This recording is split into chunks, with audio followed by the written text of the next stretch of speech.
नमस्कार दोस्तों, एक बार फिर से स्वागत है आपके अपने YouTube चैनल गुड्डू मोरा सर मित्र पर। आज का रेस्क्यू कॉल हमें गाजीपुर जिले के सैदपुर से आया है और हमें ऐसी सूचना मिली है कि वहां पर सांप काटने के बाद किसी बच्चे की मौत हो गई, जबकि वो लोग टाइम पे हॉस्पिटल भी गए थे, जो कि अपने आप में काफ़ी दुख की बात है। तो ऐसे में बिना वक्त गवाए चलिए हम लोग मौके पर चलते हैं और उस सांप का सुरक्षित रेस्क्यू करने का प्रयास करते हैं। उसके बाद हम लोग इस बात पर भी चर्चा करेंगे कि आखिर क्यों वक्त रहते अस्पताल पहुँचने के बाद भी उस छोटे बच्चे की जान चली गई। तो बिना वक्त गवाए चलिए मौके पर चलते हैं।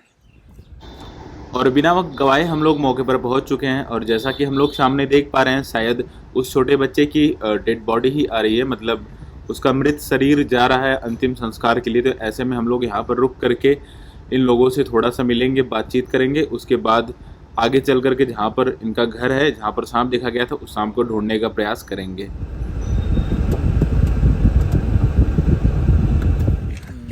बार बार चिल्ला लग दिया बताइए सब दोनों बात ना कि ये झाड़ फूक से सही हो सकता है। दवा भैया दवा अच्छा आप अपने दिमाग से सोचिए, जहर जो है आपकी नस में जाएगा, आप दवा पियेंगे अपने इसमें, फिर इसके बाद जो है आप किडनी से होते हुए टाइम लगेगा ना, टाइम लगेगा। और जो दवा लगती है आपको सीधा डायरेक्ट एंटी नस में लगती है, ब्लड में सीधा काम हो करता है। तो आपसे आप जैसे गुजारिश से भाल होगा, कभी भी झाड़ फूक के चक्कर में खराब होगा। एक्चुअली होला का ना कि जो वेनम होला वो डायरेक्ट खून के प्रभावित करला। हमने दवा पियल जाई तो वो डाइजेस्ट करी, फिर तब जाके ब्लड में काफ़ी लंबा प्रोसेस 5-6 घंटा लग जो के प्रोसेस हो में, तब तक कहानी खत्म हो जाए। और जो एंटी वेनम होला जो अस्पताल में नस में लगला बॉटल के थ्रू, वो डायरेक्ट मतलब खूने में मिलला, तो वो डायरेक्ट अपन काम चालू कर देला। मतलब हाँ चल हमने देख लेते।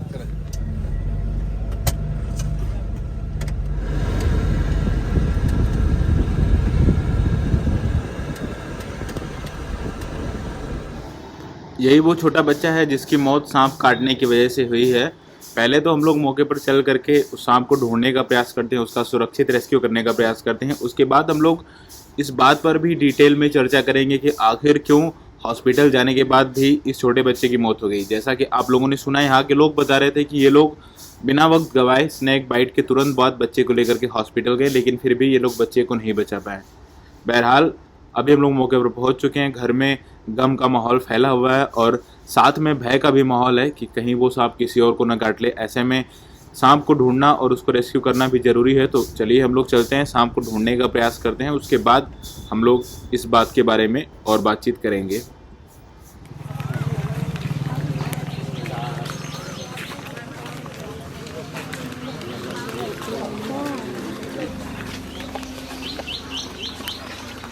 बिना कुछ नहीं कहाँ गए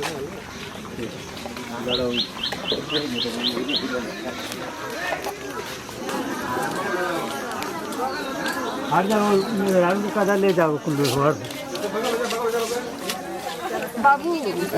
जैसा कि यहाँ के लोग बता रहे हैं, इधर खेलते वक्त इस बच्चे का स्लीपर यहीं आरसीसी से नीचे गिर गया, जिसको उठाने के लिए उसने अपना पैर नीचे किया और सांप ने उसे बाइट कर लिया। शायद सांप को उस बच्चे का पैर चूहा या फिर अपने खाने का कोई भोजन लगा होगा, जिसकी वजह से उसने उस बच्चे के पैर पर हमला कर दिया और एक नहीं बल्कि 2-3 बार बाइट किया।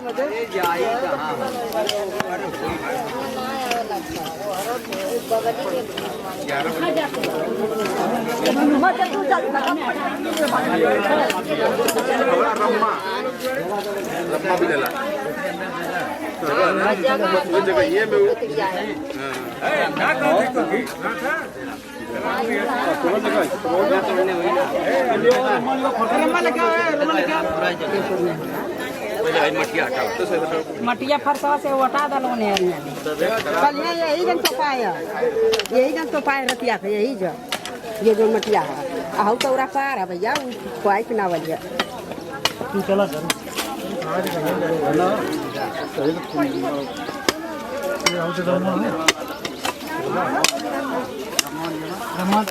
रम्मा लिया भैया, रम्मा लिया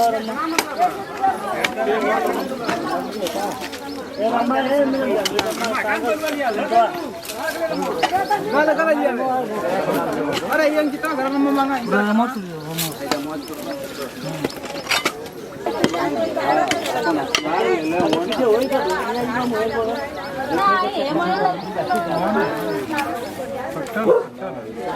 लोग तो का ग्रुप देते पहले देखते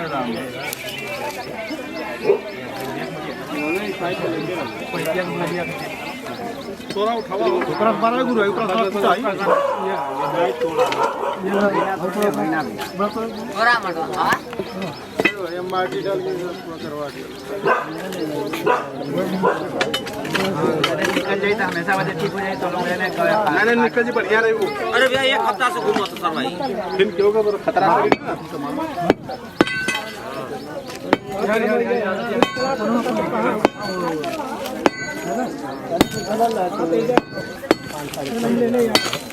फटवा के फटवा से मारो यार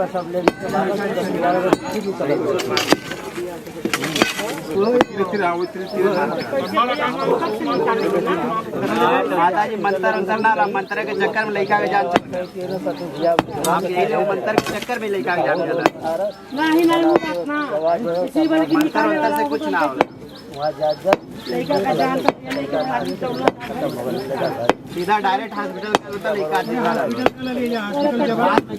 कौने हॉस्पिटल गई ना, अरे भीतरी वाला हॉस्पिटल गई ना लोगन पिलावा वाले, वो फर्जी है उनको भैया को दवाई पिया वाला सारा सर फर्जी मन भीतरी वाला। हाँ हाँ बढ़िया वाला बढ़िया कहाँ जहाँ एंटीवेनम जहाँ नस में दवा दे जाए डायरेक्ट पानी के थ्रू टिप के थ्रू जहाँ दवा दे जाए पियावा खियावल चक्कर मत पड़ ली। बहुत फास्ट प्रोसेस हो रहा ना, मतलब सांप कटने के बाद 2-3 घंटा में कहानी खत्म कर दे रहा था। जो दवाई है वो 5-6 घंटा बाद असर करी का मतलब निकली वही ना, फास्ट प्रोसेस हो रहा था। आपके हॉस्पिटल जाए चाहिए, वहाँ डायरेक्ट वो लोग नस में दवा देना शुरू कर दे। हॉस्पिटल का वहाँ डॉक्टर को बोल दलगे आप लोग पिलाने वाले हॉस्पिटल गए थे ना चाचा? बनारस भी गलन बनारस तो लेट हो गया था ना, पहले आप लोग भीतर ही गए दवा पिलाने चक्कर में। सबके पीछे हटा था अच्छा हो जल्दी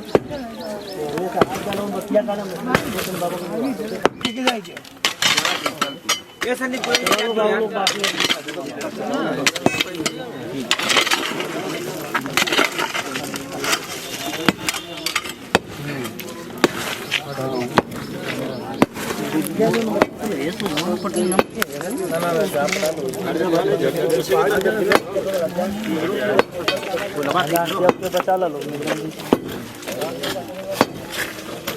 तो जैसा कि आप सबने देखा, हमने जहां पर सांप छुपा हुआ था उस जगह को अच्छे ढंग से तोड़ फोड़ करके भी देख लिया, लेकिन फिर भी सांप हमें नहीं मिला।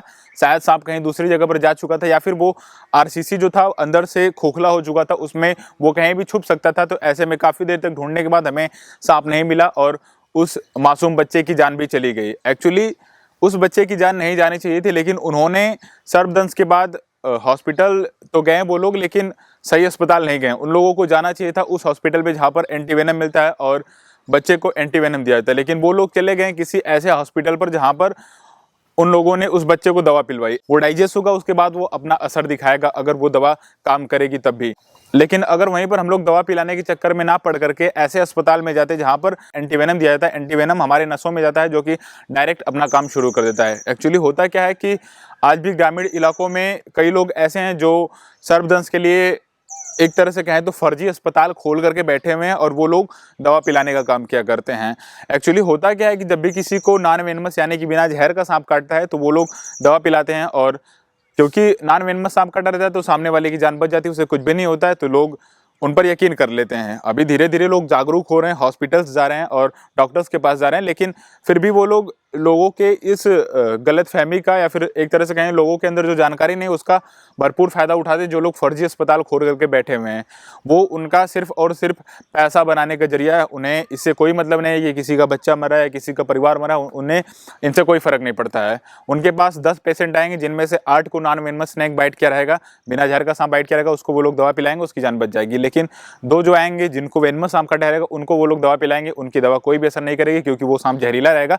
तब वो लोग उन्हें आगे कहीं रेफर कर देंगे या फिर बोलेंगे हमारे बस का नहीं है, और ऐसे में लेट होने की वजह से किसी की भी जान चली जाती है। तो आप लोगों से हाथ जोड़ करके गुजारिश है कि आप लोग कभी भी स्नैक बाइट के बाद झाड़ फूक के चक्कर में ना पड़े, ना ही ऐसे फर्जी हॉस्पिटल वालों के चक्कर में पड़े जो लोग ऐसे ही झोला छाप डॉक्टर हैं और फर्जी हॉस्पिटल खोल करके बैठे हैं और स्नैक बाइट के बाद दवा पिलाने का दावा करते हैं, क्योंकि उनकी दवा जब जहरीला सांप काटा रहेगा तो आपको कभी भी नहीं बचा पाएगी। ऐसे में आप लोगों से गुजारिश है कि आप लोग बिना वक्त गवाए सबसे नज़दीकी सर्पदंश के अस्पताल में जाएं जहाँ पर प्रॉपर एंटीवेनम अवेलेबल हो। ज़्यादातर डिस्ट्रिक्ट हॉस्पिटल में एंटीवेनम अवेलेबल रहता है, उसके बाद प्राइवेट हॉस्पिटल्स भी रहते हैं जहाँ पर एंटीवेनम अवेलेबल रहता है। आप लोग जहाँ भी रहते हैं अपने आसपास हॉस्पिटल्स डॉक्टर्स का पता करके रखें और कभी भी ऐसी विपरीत परिस्थिति होती है तो बिना वक्त गवाए जल्दी से जल्दी हॉस्पिटल जाएं और उचित ट्रीटमेंट करवाएं। आज के वीडियो को बनाने का सिर्फ और सिर्फ यही उद्देश्य था कि ये वीडियो ज़्यादा से ज़्यादा लोगों तक पहुंचे, क्योंकि ये भी अपने आप में एक गंभीर समस्या है। स्नैक बाइट के बाद लोग ये करते हैं कि चलो ठीक है, झाड़ फूक के चक्कर में नहीं पड़ता हूँ, डॉक्टर के पास चलते हैं, लेकिन कौन से डॉक्टर के पास जाना है ये बात लोग नहीं समझ पाते हैं। तो ऐसे में आप सभी लोगों से गुजारिश है कि इस वीडियो को ज़्यादा से ज़्यादा शेयर करें ताकि इस घटना से ज़्यादा लोग वाकिफ़ हों और स्नैक बाइट के बाद सही स्थान पर जाएँ। आज के लिए बस इतना ही। धन्यवाद। जय हिंद, जय भारत।